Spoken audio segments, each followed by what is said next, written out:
In this video, I want to discuss some of the ideas in Blackburn's Think, and I have a few philosophical books around that have made an impression on me, and this one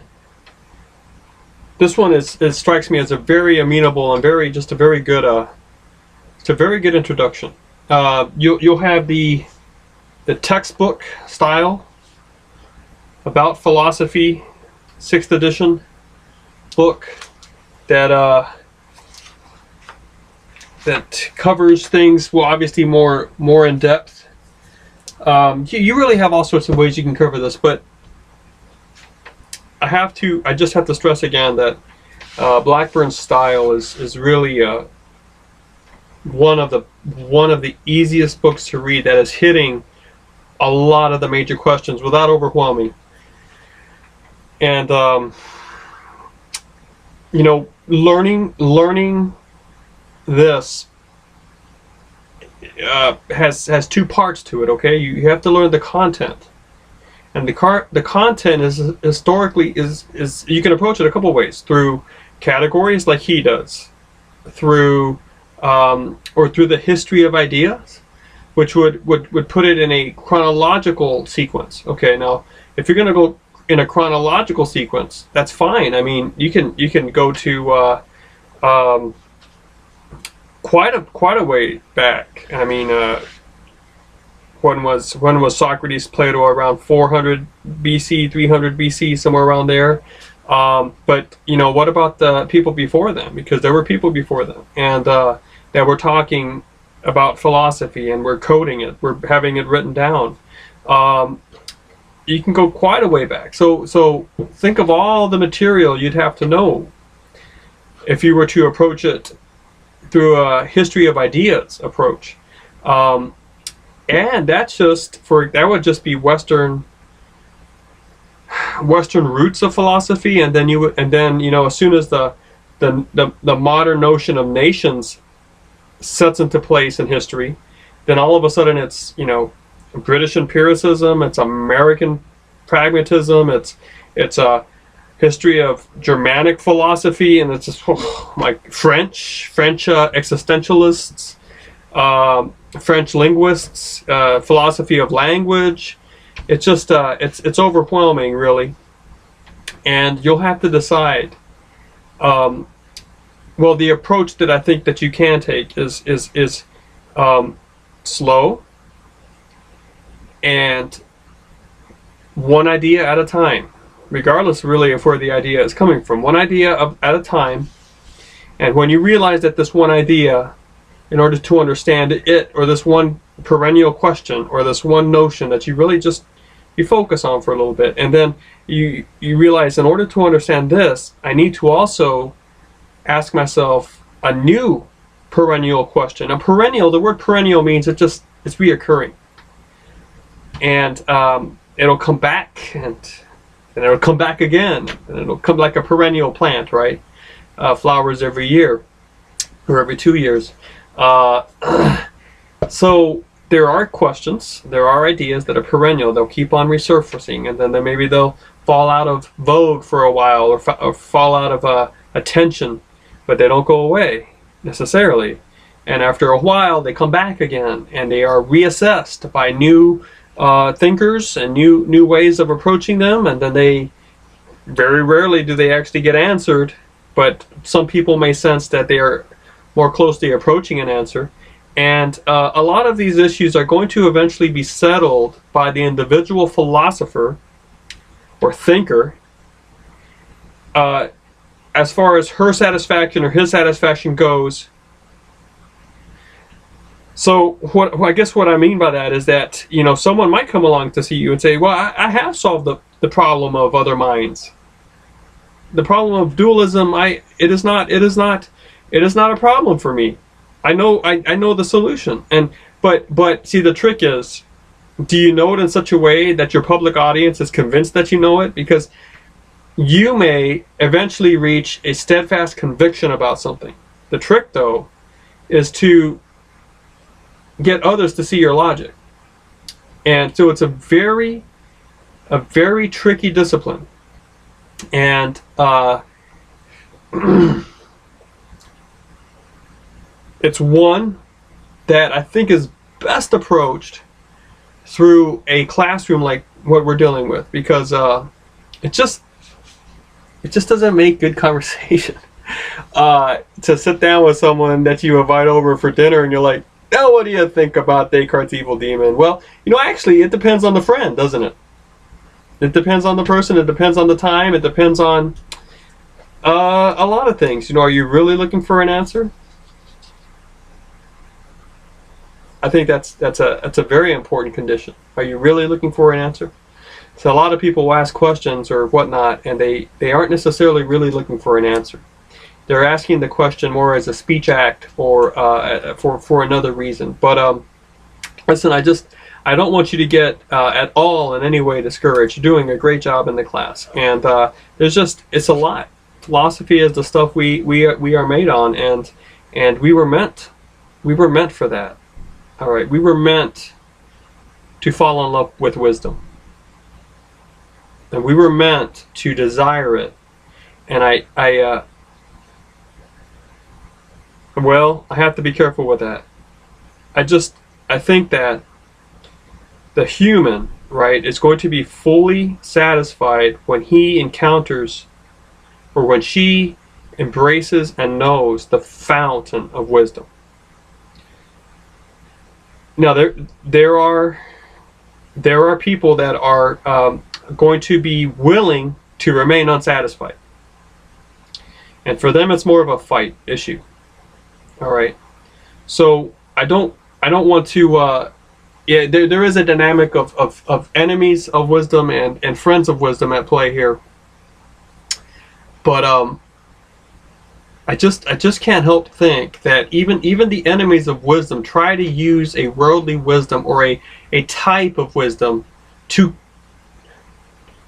carry out their fight against wisdom. So I just don't think a human can get away with it, and so you're stuck with it. You may as well learn to think right about the tools of thinking and the things you ought to think about in terms of your search for wisdom. I mean, if you're going to try to think about how to get a job, well, you got to think about something, right?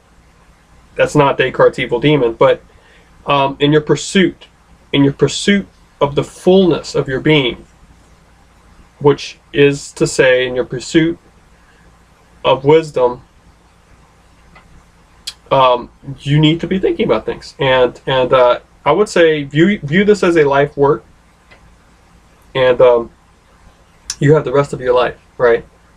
And then after that, you have even more time. What else would I do? I would not, if you're approaching this as we are, sort of beginning, I would not spend any time with any texts that are hard to understand because of the language.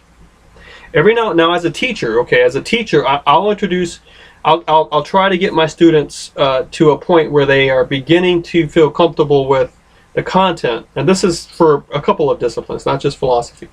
And then I will get them so I can gauge and see that they are getting comfortable with the material that they're accessing, whether it's through written material or audio or visual.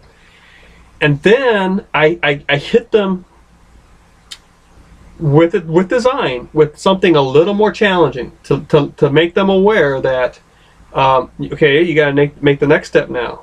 So you got to get used to a new register, a new set of terminology, a new way people use words, and that's coming for us. Okay, I have an article or two that will be a little more challenging than Blackburn, but not so much so that you can't follow it. All right, you might have to slow down a bit. So there are some things you can read really fast. There's some things you need to slow down with. Okay, but the other thing I would do is I would listen to stuff. I used to get really involved with the great courses on tape. Yeah, cassette tape. Believe it or not, I still have a cassette player hiding around here somewhere. A big one, actually. Got speakers hooked up to it, and I listen to stuff while I work. So that probably explains why, you know, some of you are getting grades. You had no idea what kind of grade this is because I'm listening while I grade. Maybe I'm joking, right? Maybe I'm not. But anyway, there's some that I recommend. I'm sure it's CD now or MP3 or whatever. The Great Courses on Tape is from the Learning Company. And you get a ton of stuff from them. A lot. And this Daniel Robinson one from Georgetown, this is just part one. It's called The Great Ideas of Philosophy. Fantastic. Easy to listen to. Really, really, it kept my attention. It was good. It was good. I still remember. That was like, wow, 15 years ago since I heard that all the way through. And I'll never forget it. Well, I mean, I probably have forgotten a lot. I remember I liked the experience. This one I've heard a couple times. It's called The Philosophy of Mind, okay, by Professor John R. Searle. Now, Searle is a well-known philosopher of mind theory, but incredibly simple to understand. I mean, you listen to him talk, and you can follow all his ideas, and you'll be stunned with the simplicity he addresses some core questions. And I one thing I remember about him is just his fantastic examples. The Chinese Room, I remember that. I remember other stuff. So I would just recommend that. This is also from the Teaching Company. I'm sorry, not the Learning Company. The Teaching Company. The Teaching Company. It's www.teachco.com. This one is course number 424, but I'm sure you can just... Hey, look at this. Lecture 1, Dualism, Descartes' Legacy. Lecture 2, Alternatives to Dualism, Materialism and its Discontents. Lecture 3, Strong Artificial Intelligence. And I was trying to touch up on my artificial intelligence notions the other day, and I watched AI for the first time. Quite interesting. There are quite a few recent popular works on AI. I have a sense that this culture is approaching more comfortably the reality of cyborgism, and I wonder where that will take us in our flight from wisdom. But we'll see. Anyway, I'm going to go ahead and try to make this experience that you're having right now a little more profitable by getting back to the book, okay? I'm going to start on page 69, and I'll just kind of go and skip around. I'll share with you the thoughts I had as I read this. Let's see. Yes. Let's see. Blackburn talks about a possibility, okay, of the scientific model in which, here he talks about the C fibers firing. Now, I'm supposing you've already read this, so I'm not going to... I will read some of it, but... let's see. And he opens this up. He ends up saying this is the psychophysical identity theory. The psychophysical identity theory. Okay. Now, I think the best way to understand the psychophysical identity theory is the way he opens it with the notion of gas and temperature. So in other words, what is temperature, right? And physically, right? And isn't that the name that we're dealing with here? The psychophysical identity? Psycho states? Now, not psycho like, woo, crazy. But psyche, the Greek for soul. Or, well, soul, spirit, psyche. So the psychological state equaling the physical state. Okay. Psychophysical identity theory. And this is, I don't know why he's coming back to this. I just don't, because this is nothing new. He's already talked about it in other terms, in other chapters, and it's just the notion of, well, let's look inside. Let's put the brain cap on, okay, and let's get that finger to put that finger on that red stove burner. And now we got the brain cap on the poor lady whose finger we're using. And the brain cap is hooked up to the supercomputer.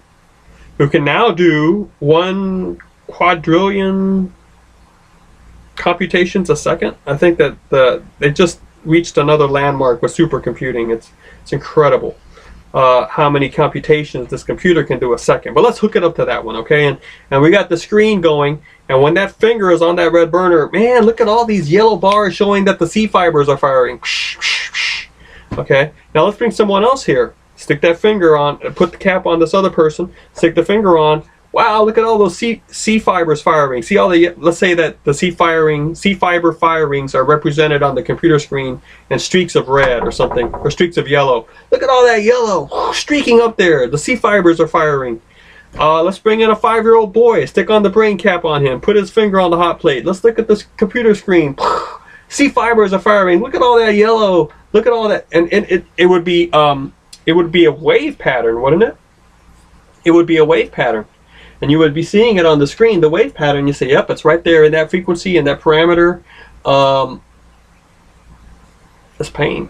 And what Blackburn is saying is that is pain.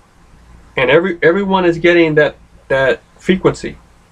So that's the definition of pain. We can tell he's in pain.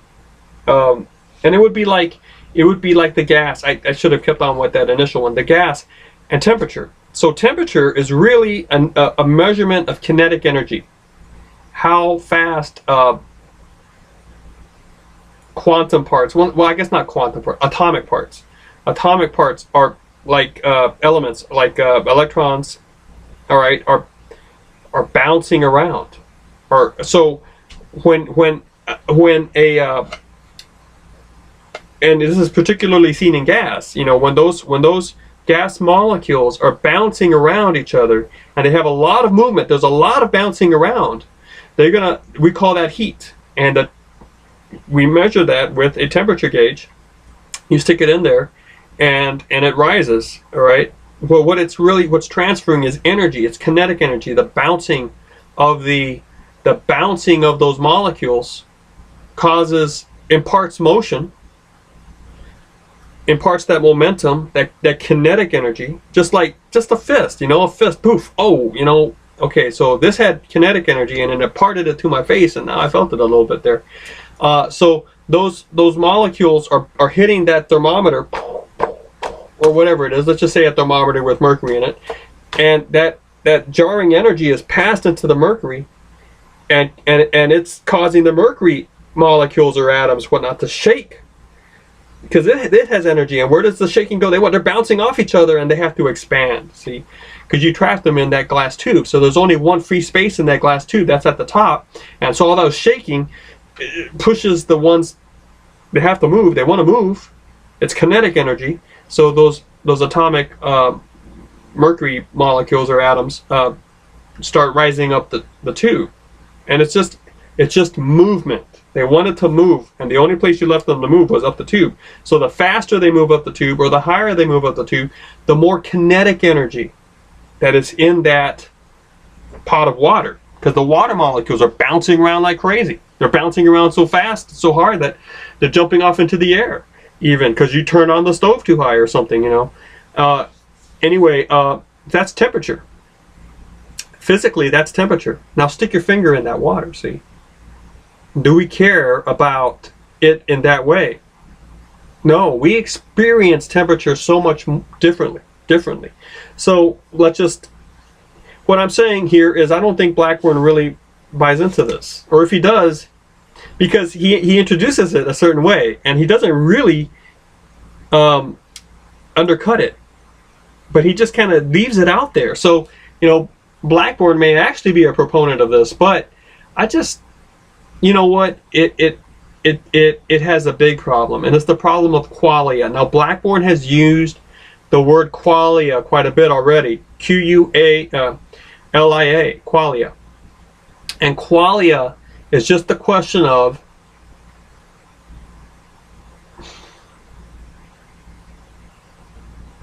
I guess personal assessment of experience, or that's awkward, but the very famous question is, what does it feel like to be a bat? A bat. that flies around at night and hangs upside down in a cave during the day. And the answer to that is the qualia of being a bat. So whatever it feels like to be a bat is the qualia. So the psychophysical identity theory never addresses the question of what does it feel like to be in a very, very hot room. You know, it'll just say if you're in the hot room, your molecules are going to be bouncing around at a certain rate. It's going to say if you see the color blue, your eyes, your cones or rods or whatever. I never really took time to learn what cones do or rods. Let's just assume we do have cones or rods and whatnot. They somehow fire or show activity. And if you're in this room and it's all blue, your cones are going to be showing a lot of activity and your rods aren't, or whatever, and we can track that activity. And if it's this shade of blue, and if you're a human, your activity is going to be number 0.279 at the hectograph or whatever. I'm making all this up.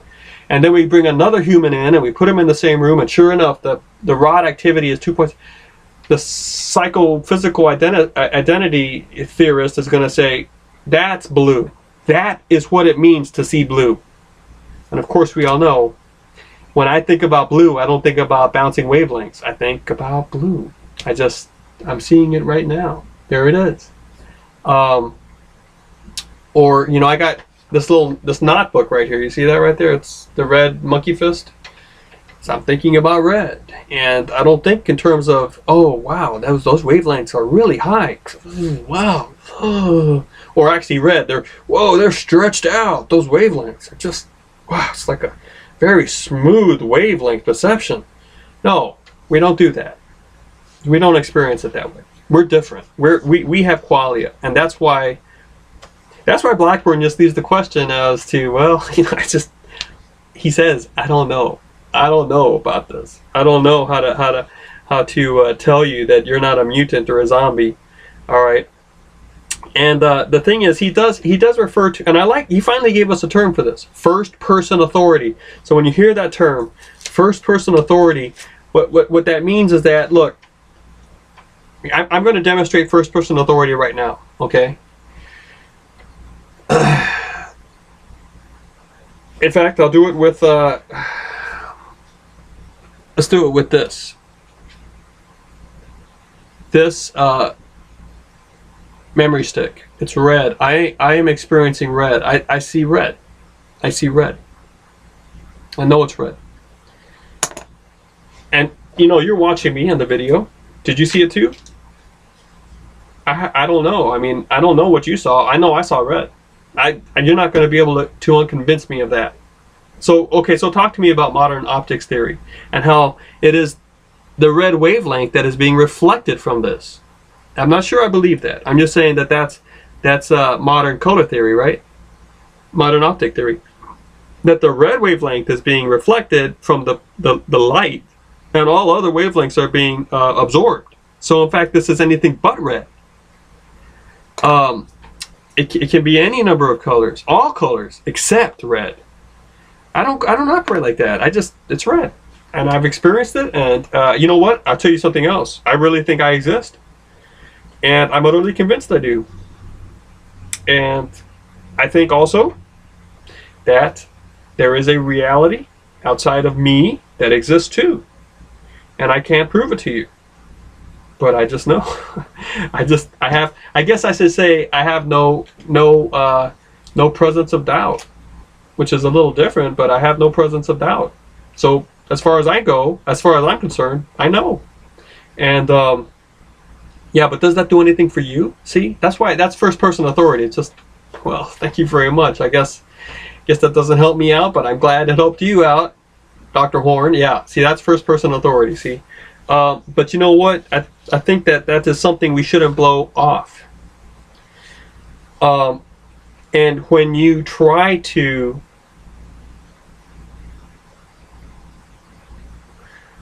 okay, and the problem with first person authority is that you are attempting,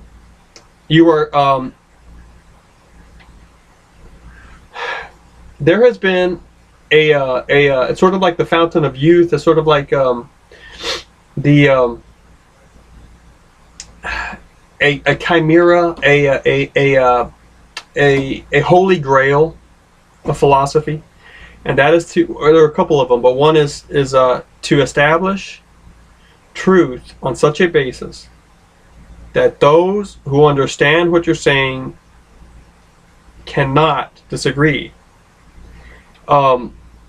It is a very it's a search for a very public type of proof and truth. Okay, and the whole. For example, we looked a little bit. For example, just one of these things would be the existence of God. Anselm's proof of God.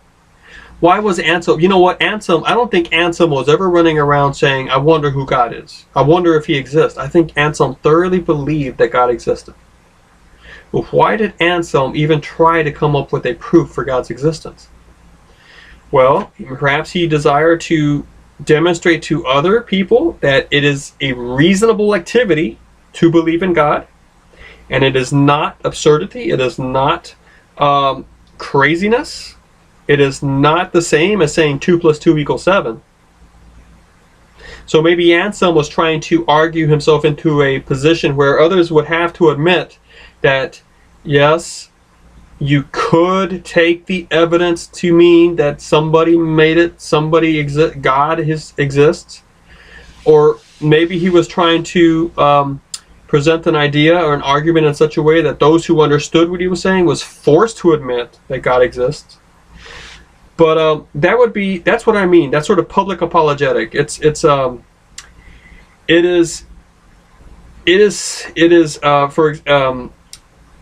something that has been sought after vigorously by anybody who tries to come up with an answer to these questions and make the answer public. But if we apply that standard to ourselves, then we are saying that without public schema to show that everything we believe is that which everyone else should believe too, who are reasonable. If we aren't able to somehow move beyond that in our own convictions, okay, we're going to end up like Wittgenstein. And Wittgenstein's problem was he refused to assent to the truth of anything that he could not establish as being absolutely true.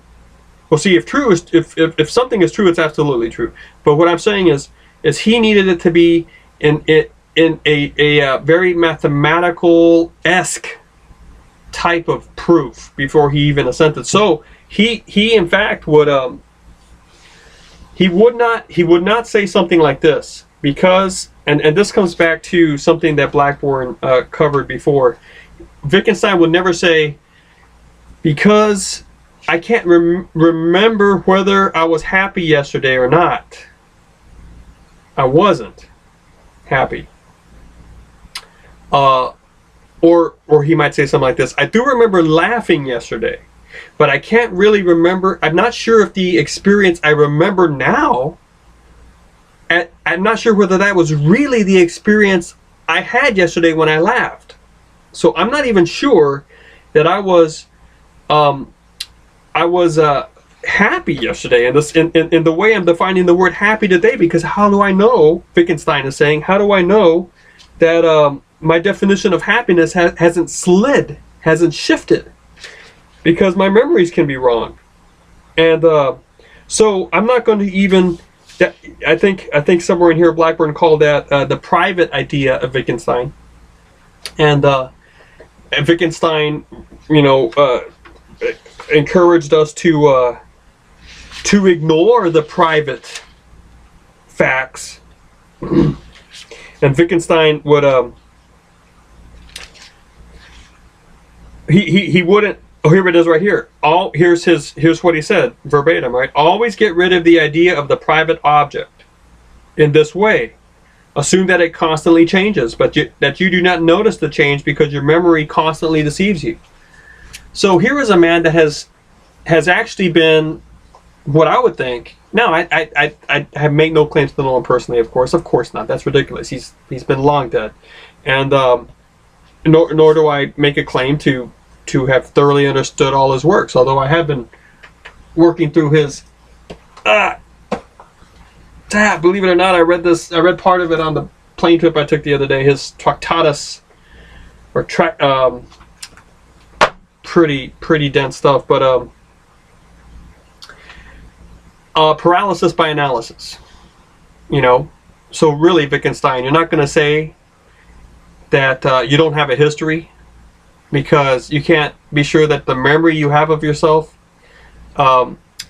is might be deceived, and he's just being honest. That's what Descartes suggested. It's always a possibility, isn't it? I mean, can't we see how that's a possibility? I mean, a possibility that all our memories are fabricated and actually incorrect as to actually what actually took place. But do we inside actually wonder about this, or are we not ourselves convinced? We are aware of the possibility that we may be mistaken, but we are actually without any doubt that we are not mistaken. And that's the problem of it all, is that the worldly philosophy, and by that I mean is just philosophy that bases itself on a very rigorous foundation, will say, well, you know, if that's the cost, then that's the cost.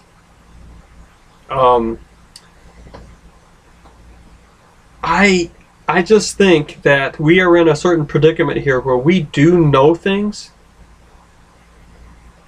but we just can't make other people know.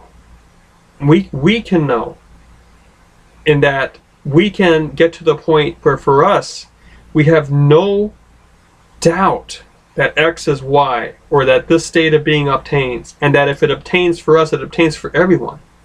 But we cannot argue another person into that conviction. It's conviction, and it's lack of doubt. And you know, giving up to that, or making peace with that condition, is, for some philosophers, a treason. It's giving up the fight of public answers. All right. Now, you know what? I know this is going over 30 minutes again. Hang on a second.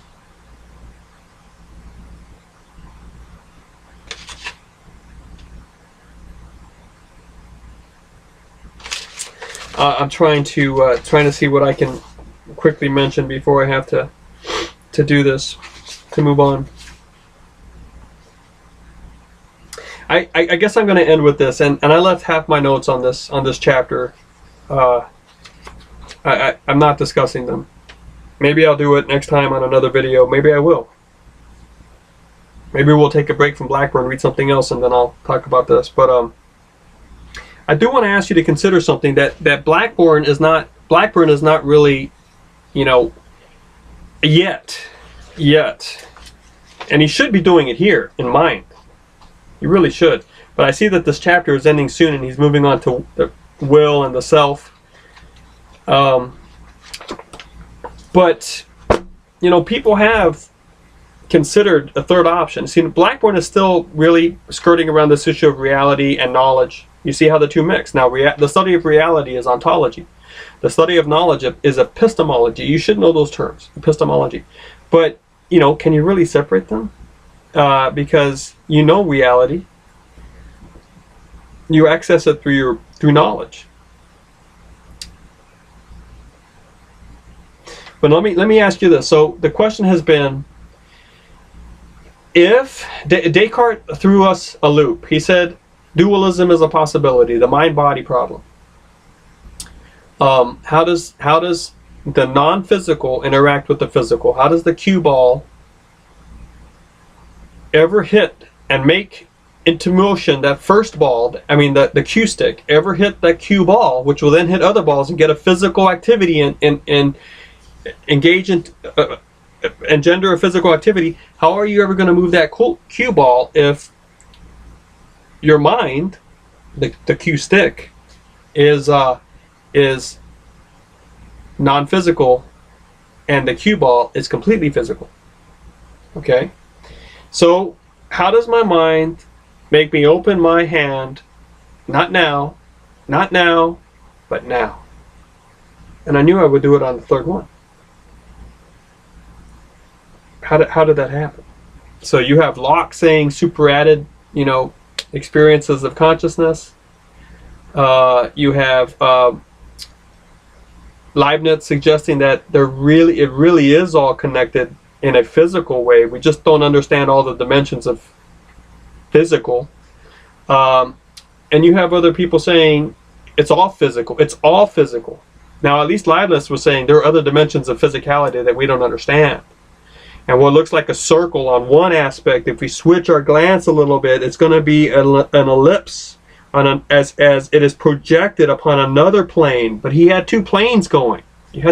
Leibniz had two planes going. Other people are going to say we don't have two planes. We're just an organism that got along fine without consciousness for years as we scrounged around to satisfy physical needs, shelter, propagation, nutrition. And when we began to realize, the whole point was to reproduce the physical organism that was full of a life, but not a conscious life. But then when somehow, this organism began to sense the resources were falling scant, it developed consciousness so that we could develop technology so that we could move to another location where the resources aren't falling scant. And this is the whole notion of, hey, why, if we were getting along fine as a blob of flesh, why did we ever develop evolutionary-wise mind? Well, because somehow, somewhere down the line, somehow the blob bee organism decided that having consciousness would actually give it the higher advantage in its search for resources. But look at all the problems it created, consciousness, for evolution. I mean, seriously, it created a lot of problems because it created ethics. And given the strict Darwinistic model, wasn't Hitler right? He had the notion of trying to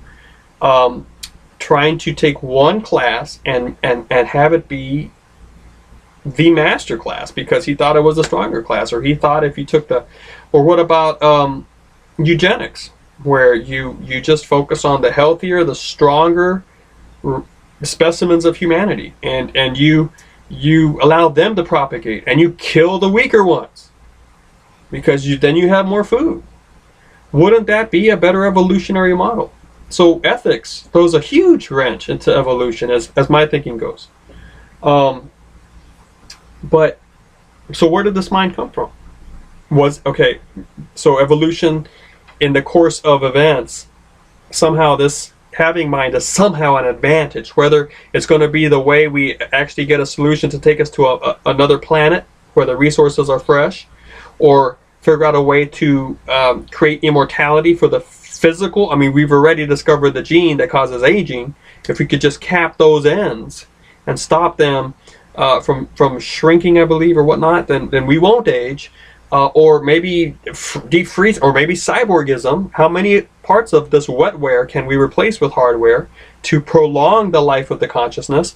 But see, evolution is not about prolonging consciousness. The latest version of evolution, the one that seems to be most embraced by common culture today, or the educated part of culture today, would be the selfish genes idea by Richard Dawkins.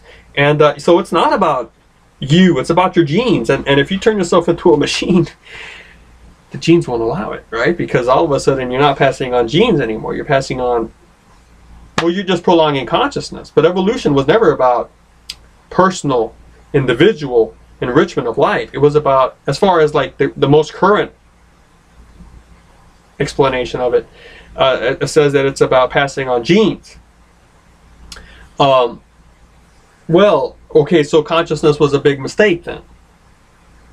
Somehow the physical body just this is like the exhaust gases of a car, and so we put up with it, but it doesn't really mean anything. This is the other side that says consciousness came about like the foam on the waves of the sea. It's just ephemeral, and it's a byproduct of physical activities, and it feels really weird, and it really thinks that you are something. It makes you convinced that you have value and you have meaning, and that you live and love and learn and enjoy, but that's not really what's important here. Important is the passage of the genes,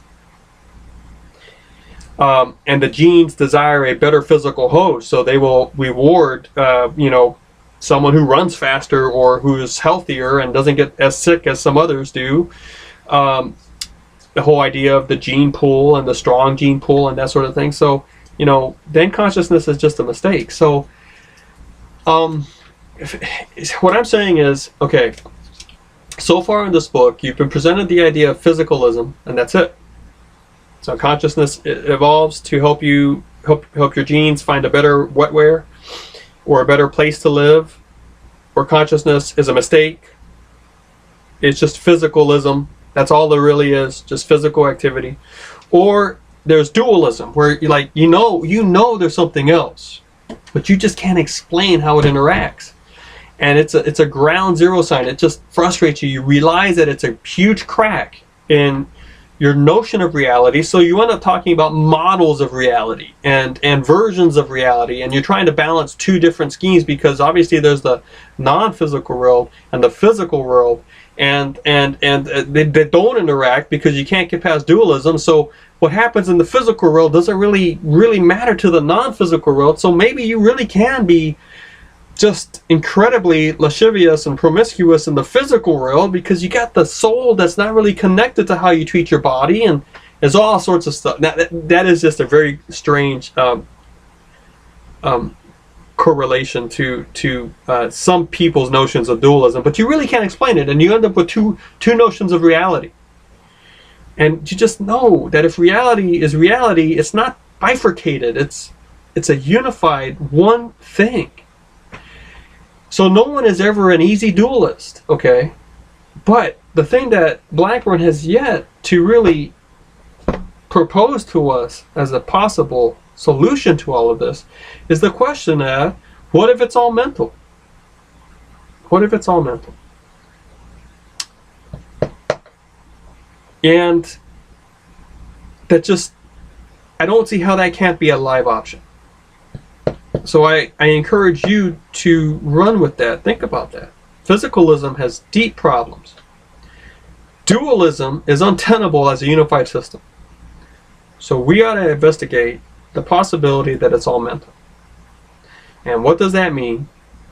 Where does the base mentality come from? The ground mentality? The mind? Who is it? What is it? And who are we in terms of this mind? I think it's worth a shot. Thank you for your patience. I've done it again. It's 43 minutes long.